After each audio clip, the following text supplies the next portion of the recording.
एक बहुत ही इंटरेस्टिंग हदीस है कि जब एक जंग के बाद रसूलुल्लाह सल्लल्लाहु अलैहि वसल्लम रात के टाइम अपने कैंप में बैठे हुए थे, तो एक सहाबी आप सल्लल्लाहु अलैहि वसल्लम से मिलने के लिए उनके कैंप के अंदर गए।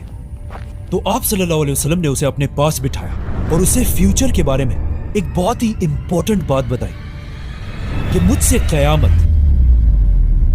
की कुछ निशानियां सुनो, मेरी मौत और उसके बाद यरूशलेम की फतह, और फिर एक ऐसी वबा, एक ऐसी बीमारी जो तुम मुसलमानों को ग्रेट नंबर्स में मारेगी। इस हदीस के बाद ये सब कुछ एग्जैक्टली इसी तरह ही हुआ।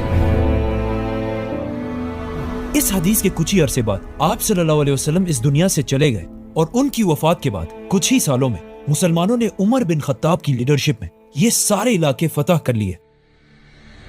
यरमुक और कादसिया जैसी अजीम जंगें जीतने के बाद एक तरफ मुसलमानों ने पर्शियन एम्पायर में उनके कैपिटल मदईन को फतह किया और दूसरी तरफ रोमन एम्पायर में मुसलमानों ने पैगंबरों की सिटी यरूशलेम को फतह किया, जिसे हम पूरा एक्सप्लेन कर चुके हैं। नाउ यहाँ से आगे मुसलमान रुके नहीं, बल्कि हजरत उमर के ऑर्डर्स पर मुसलमानों ने अपनी फौज को ग्रुप्स में डिवाइड किया। एक ग्रुप अबू उबैदा और खालिद बिन वलीद की लीडरशिप में ऊपर तुर्की की तरफ रवाना हुआ और दूसरा ग्रुप आमिर बिन आस की लीडरशिप में फलस्तीन के इलाके गजा को फतह करने के लिए गया।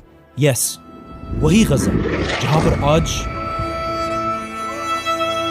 खालिद बिन वलीद और अबू उबैदा फुल स्पीड आगे बढ़ रहे थे। और बहुत सारी छोटी छोटी जंगों के बाद मुसलमानों ने ये सारा इलाका भी फतह कर लिया। लेकिन इन सारी जंगों में एक जंग को डिस्कस करना बहुत ही इंपॉर्टेंट है, the battle of the iron bridge, क्योंकि ये जंग बिल्कुल यरमुक और कादसिया की तरह एक बहुत बड़ी जंग होने वाली थी, क्योंकि रोमन एम्पायर हजारों होने से पहले ही खत्म हो गई। जैसे ही मुसलमानों की फौज एक दूसरे के सामने आई, अचानक रोमन फौज ने देखा कि उनकी एक साइड से कुछ आवाजें आ रही हैं।